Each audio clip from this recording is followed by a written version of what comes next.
Sam Surf's been here, because I don't leave wood like that out in the open, nor do I leave a fire scar, even it is at my shelter, which I use for winter, so that can go back under, in case it does rain. What a shame it is. But while we're here, may as well show you some things that I've been making, you know what I mean? Boys.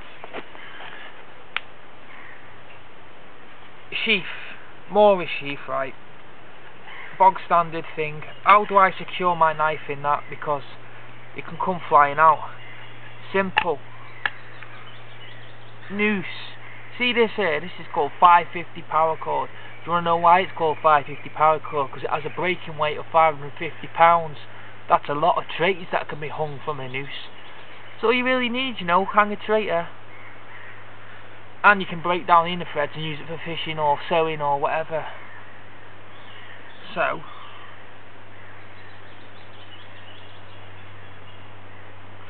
blah blah blah, you open it up right, you get a noose.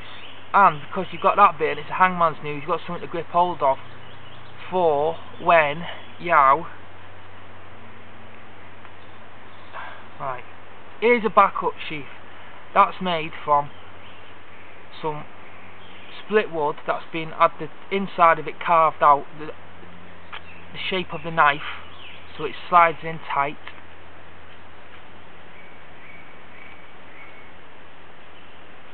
I ain't squeezing that, like. That's another bit of birch bark folded over to go on a belt, but I'm not wearing a belt, so I can't show you how that clips on. But you know, it's just like a freaking normal leather loop. That's willow bark round there. That's not even tight. I just put that on there because I wanted some willow bark and I just had it spare, so I just put it on, wrap it nice. And it's tied, all held tightly together with birch bark. That's just birch bark that's been left to go tight. Actually been rolled up and it's got really tight, and when you roll it, it all flings back on itself. Just did that round those pieces of wood in there. It works a treat, like. You could wear that as a neck knife if you wanted to. Anyhow. Yeah, so this is the problem you have with these sheaths. Comes out. So let's say you have to do a runner sometimes, or a legger. Or it's on your belt, right? It can come out, it can make itself loose. But this is quite a new knife. So it's not gone all spastic plastic to where's me noose. Right. Many uses for a noose. This is one of them. So that goes round the back of there, like that. And you adjust your noose as though it's going around someone's neck. Right, let's get it right. So, with that noose tied round there like that, your knife ain't going anywhere. And I know some people use rubber bands. I don't. I'd rather keep a noose straight to hand, and you can just flip it off, flip it on, and it'll work on your belt as well. Flip it off, flip it on. So that's that. And plus there's enough there to be able to do bow drill fire with. But you should all know about that anyway. Right, another funny thing is, see this t-shirt that I'm wearing? It says, I'm a peasant, no one likes me, and I don't care. But you see these little cutouts here? Not only is that for an egotistical, materialistic fashion statement, but it also has a practical use.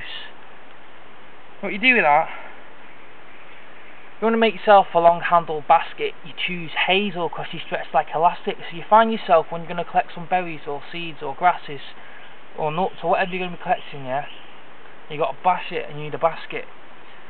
I mean, you can sit around looking for like make weaving stuff all you want, but if you're wearing a piece of item of clothing, why not just improvise that instead? So what you do is take a wire stick of hazel, then That's the long bit, comes off the bottom, that's your handle. Then the two Y shape that comes off like that, you bend those round and you thread them through here, and you tie a knot in this end with the sleeves, and you've got an impromptu basket. And I've many t-shirts like things like this on. One of them says Kiss Me Cave, one of them says the peasant says they hates Pimp Floyd. Now why would it say something like that? I'll let you work it out, you stupid serfs. Maybe because no, I won't tell you. And another one says, God save the sexton, would you like to know about the sexton? It's a little song, because I tell you what, like, all your bushcraft activities and little hobbies and stuff that you get up to and stuff, that's all by the by, like, that's all a bit of fun that you do just to get you through life, and like certain times you're away from wage slaving. But you live a life to learn a fucking, maybe a lesson or something that you need to do or whatever, and it should become fun and all that kind of thing. But when you sit down with some of these people that say they're in the fucking bushcraft, they're boring bastards. They really are boring bastards. They got nothing to say. Right, I found out when I was doing my fucking bushcraft, I did it for a month in the Lake District, in the Borrowdale Valley, the rain district, more like 3 meters of rain that get every year. It never rained, but it fucking poured. In this place called Borrowdale Valley, you have this area down in Ross Waite where you get no phone signal, and in there in the summer they also have a like a sheep festival. Wonder where this is leading to. And they had like things like it's like a country fete, country show, and all the townies come down, as a lot of locals do. So do the fucking Freemasons come out with all the fucking sheep that they might want to fucking shag, dirty fuckers. And they had things like walking stick making competition. I went straight over to that store and had a fucking gander around the sticks, and I said, all these sticks are crap, why you put a rosette on that one? The dickheads and bints that were judging going, oh Ross, this is Borrowdale hazel, look at the colour on it, it's so straight, there's no knots. Yeah, but why have you varnished it? Yeah, it's because it brings out the shine and the colour and the texture of the wood. It's like, yow rad, yow are. That's their little fucking language that they speak up round that way. Yow Raj. Alright Mara, where have yow been?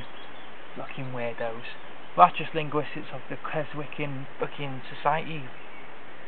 And I said to him, and how come all these sticks have got those hoops like that? They went, shepherds use these. I went, oh, funny thing, you should mention shepherd, because I've seen what fucking people do carrying these sticks on a midsummer's night after the moonlight.